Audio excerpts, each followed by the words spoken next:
Bom dia, terceiro ano.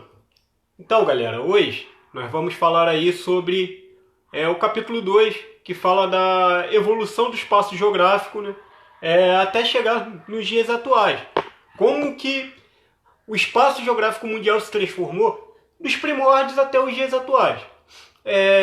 O Milton Santos, ele, que foi um geógrafo brasileiro muito famoso, ele falava o seguinte, que o espaço geográfico ele vai evoluir e vai se modificar de acordo com uma sociedade. Então, o maior retrato de uma sociedade é seu próprio espaço.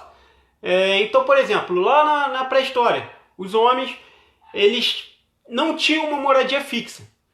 Até quando eles perceberam que a sociedade poderia plantar e caçar ali em um determinado lugar. E aí o ser humano ele deixa de ser nômade para virar sedentário, certo? Então essa é a primeira grande mudança, porque antes não havia a transformação do espaço geográfico era muito temporária, não havia uma mudança permanente, não havia aquela coisa de você estar mudando o espaço várias vezes. Pode ter certeza que onde atualmente é aquele shopping, onde atualmente é a escola, onde atualmente é a casa de vocês, com certeza esse espaço já foi mudado muitas vezes antes, né? Até chegar à forma que tem atualmente. E vamos supor também que em um bairro muito tranquilo, a chegada de uma empresa multinacional do ramo automobilístico, ela mude tanto as relações sociais, né, a construção de uma grande fábrica, muitas das vezes indenizando alguns moradores, como que transformações bruscas no espaço muda aquela relação social no momento. E muitas das vezes com a valorização, esse processo também chamado de gentrificação faz com que até mesmo os preços subam, dificultando muito a permanência de determinadas pessoas ali. Mas isso aí é um assunto mais para frente. Nós tivemos o feudalismo. O feudalismo, a característica do feudalismo, na verdade, não havia uma interligação, não havia uma comunicação constante entre os diversos feudos. Era aquilo ali, dentro de um lote de terra, os senhores feudais tinham seus empregados, aí era cada um ali, era basicamente um mundo dentro de um lote de terra. As principais cidades, o que vai começar a mudar esse cenário? Vocês estão vendo aí atualmente essa pandemia do coronavírus. Lá, por volta do século XIV, século XIII, houve uma também chamada de peste negra, chamada também de peste bubônica.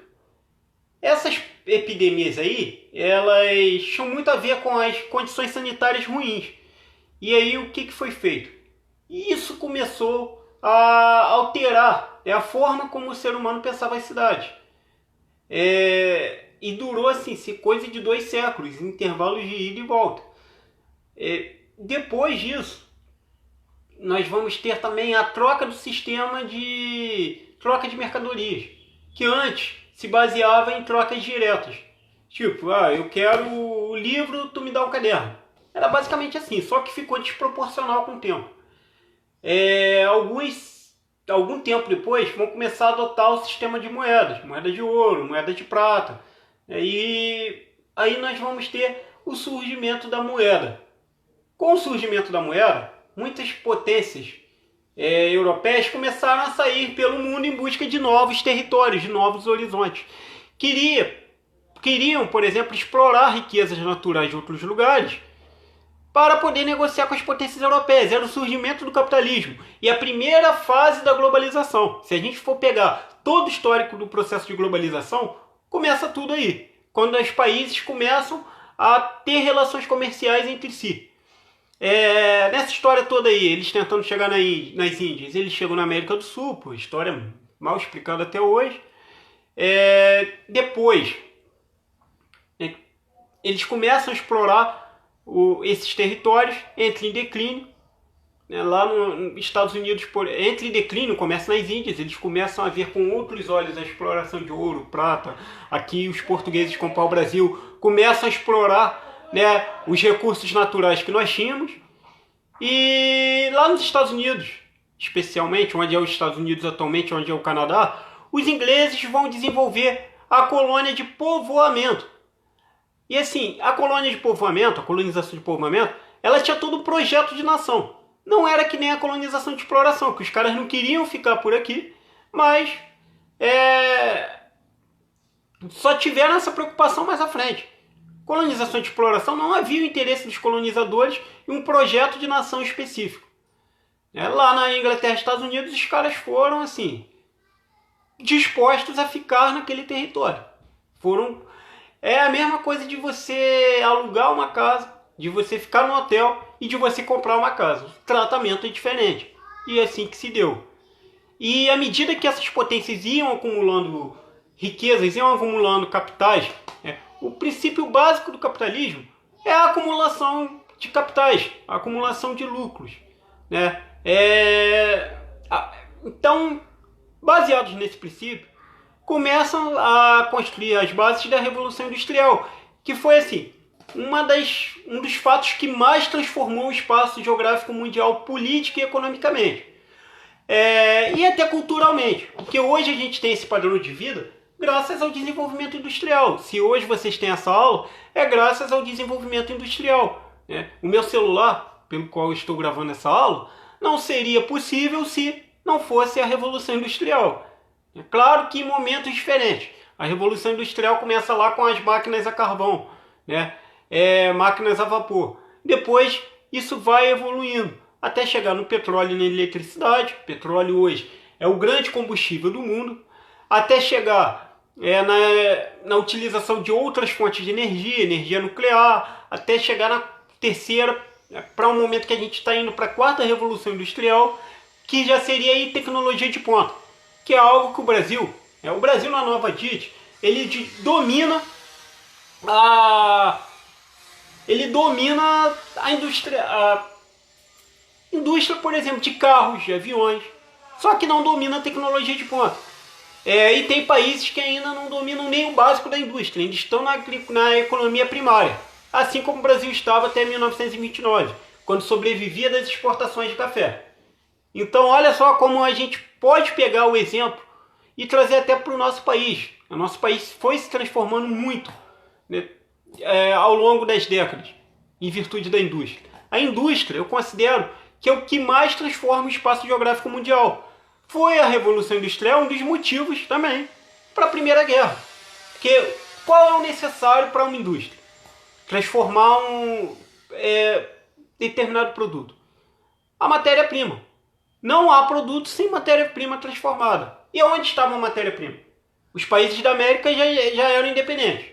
Na África, era uma possibilidade. E aí eles partem para o neocolonialismo. Conferência de Berlim, 1885. Peço que vocês deem uma pesquisada nisso aí. Partilha da África. Eles buscavam matérias-primas.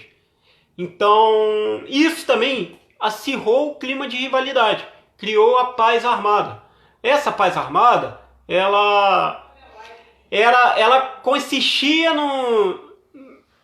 num estoque de armamentos e a qualquer momento aquilo ali poderia virar um barril de pólvora.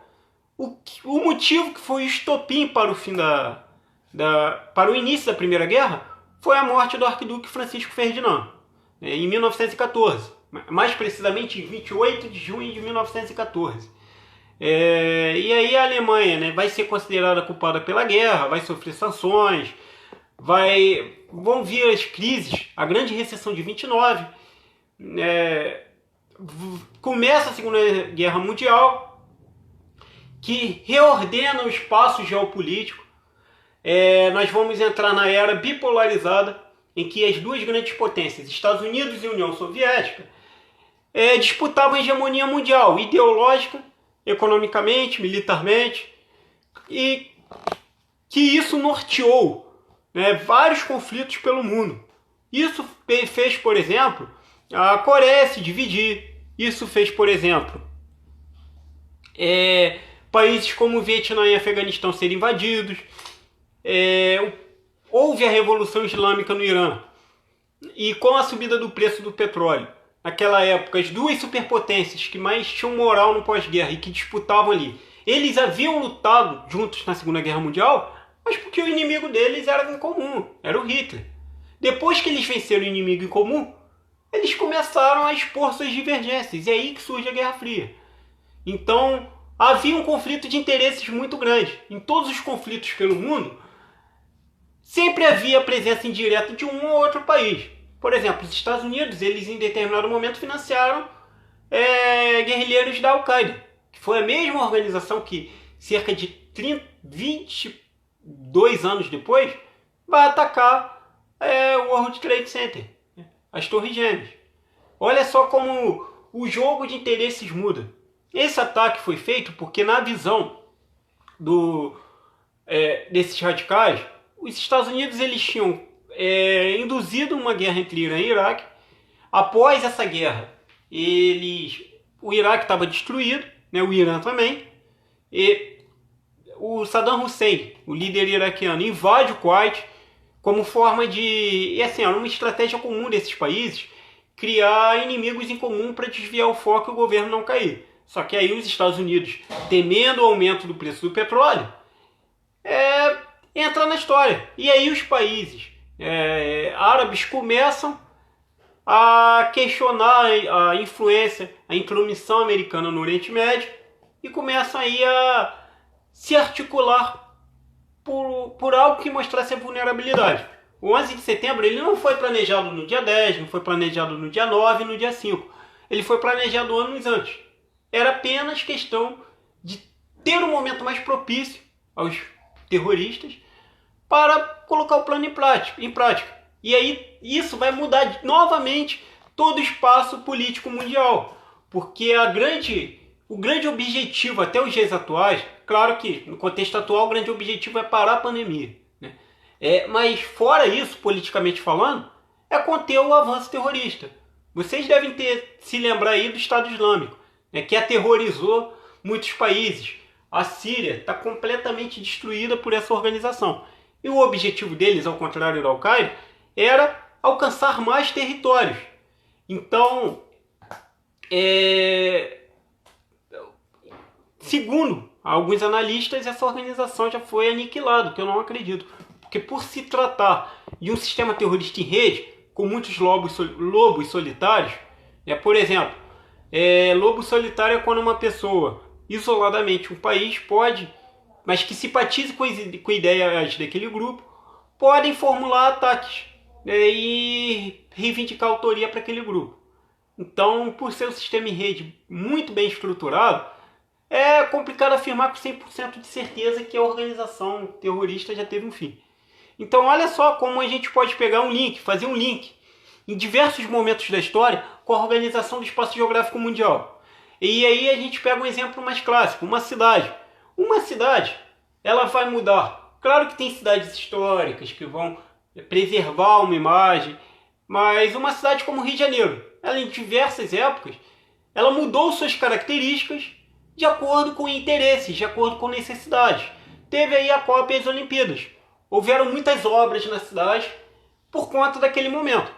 Então, quando a gente fala de espaço geográfico mundial, nós podemos falar tanto dos aspectos econômicos, políticos e culturais. Nos dias atuais, claro, há toda uma discussão no meio dos especialistas políticos sobre como que será o pós-pandemia. Claro que a influência econômica vai existir entre os países, claro que isso pode nortear as relações políticas dos países, e é aí que está, né? Observarmos quais serão os próximos capítulos dessa história. O que a gente pode concluir o espaço vai continuar sendo modificado pela ação humana. Valeu, galera. A nossa aula de hoje foi essa. Semana que vem a gente continua nosso assunto aí. Faça os exercícios que eu pedi lá na plataforma. Valeu? Um abraço aí, se cuide.